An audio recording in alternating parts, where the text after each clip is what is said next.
Chez Volkswagen, une nouvelle GTI est toujours un événement. À peine lancée et déjà en version sport, la nouvelle Polo vient d'adopter le badge le plus célèbre du monde. 100% inédite et à 100% de sa forme, la petite fourmi a bien grandi. Aujourd'hui, elle franchit même un cap. Avec son nouveau 2 litres turbo, cette Polo 2017 franchit la barre des 200 chevaux. Et face à ses rivales, elle sort les crocs. 6 secondes 7 au 0 à 100, 237 km/h de vitesse de pointe. Toute une grande, le poids en moins et l'agilité en plus. Et si en 2018, la vraie représentante de l'esprit GTI chez Volkswagen, c'était elle.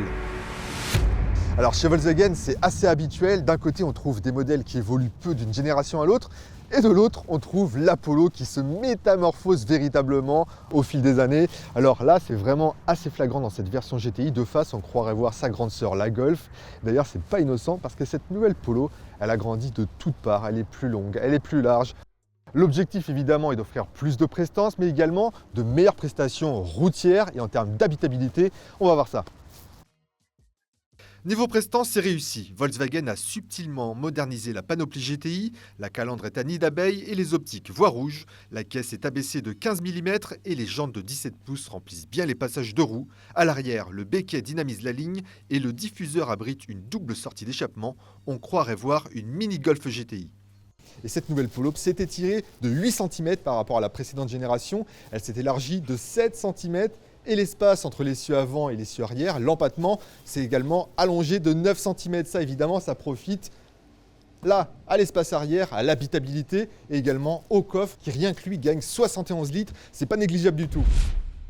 Et oui, on l'a observé, au fur et à mesure des générations, les modèles n'ont cessé de grandir, les segments glissent, les berlines d'hier sont les citadines d'aujourd'hui. Et sur la Polo, cette montée en gamme se constate même sur les équipements.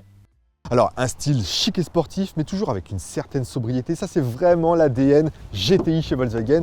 Et à bord, c'est pareil, on retrouve cette même fibre sportive, toutefois avec une petite surprise. Alors, la nouveauté dans cette Polo GTI, c'est vraiment cet insert qui apporte pas mal de couleurs, pas mal de gaieté dans cet habitacle, qui était un petit peu trop austère sur les précédentes générations. En plus, ça se marie très bien avec les sièges qui, comme d'habitude, sont recouverts de ce célèbre motif écossais caractéristique de GTI. Ça va avec le curseur piqué, rouge évidemment, avec ce volant à méplat.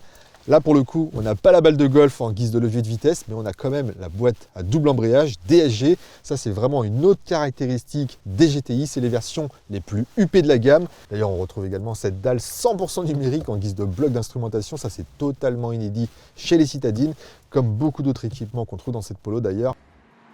La Polo GTI embarque en effet les équipements d'aide à la conduite les plus haut de gamme jamais intégrés dans une citadine généraliste, mais également en termes de confort, quitte à déplaire aux plus sportifs. Alors, grosse évolution sur cette nouvelle Polo GTI, c'est son confort. Ça, c'est vraiment quelque chose de nouveau. Jusqu'à présent, les précédentes générations étaient vraiment très radicales, assez inconfortables, très fermes. Et au contraire, aujourd'hui, ce modèle 2017 est quasiment l'une des bombinettes les plus confortables du marché. Alors l'une des raisons de ce progrès, c'est l'adoption d'un amortissement piloté assez basique qui nous permet de choisir qu'entre confort et sport, mais c'est efficace, ça permet de limiter les compromis. En termes de confort, ça marche vraiment bien. Et nous, ce qui nous intéresse, c'est le mode sport, parce que là, on entre en piste. Et la piste du jour, c'est le circuit de Majorque, car c'est très bien le confort, mais nous, ce que l'on veut savoir, c'est qu'est-ce que donne cette GTI côté sport. Alors le premier constat sur la piste, c'est qu'on a vraiment l'impression que le moteur fait plus de bruit qu'il n'avance. Et pourtant, les performances sont bien là. 6 secondes 7 au 0 à 100, c'est digne des références. Des références qui sont pourtant beaucoup plus légères pour la plupart.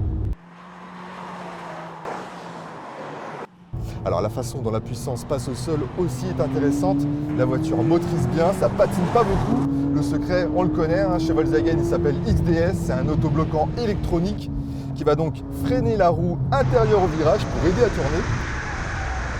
Alors pas de surprise avec cette Polo GTI, hein, son comportement est très intuitif, très sécurisant, l'arrière est rivé au sol. Mais ça aussi, c'est l'esprit GTI, c'est des voitures qui se destinent aux plus jeunes et donc qui se doivent d'être sécurisantes avant tout. Et c'est bien ça l'esprit GTI aujourd'hui chez Volkswagen, une sportivité accessible au plus grand nombre. Le côté bourgeois de la Golf a déteint sur la Polo, ça se constate d'ailleurs sur les tarifs, mais ce n'est pas un mal car cela lui permet de se démarquer face à ses concurrentes, certes plus performantes mais moins confortables au quotidien. Ça laisse aussi une petite place à une future Polo Air, plus radical. Affaire à suivre donc.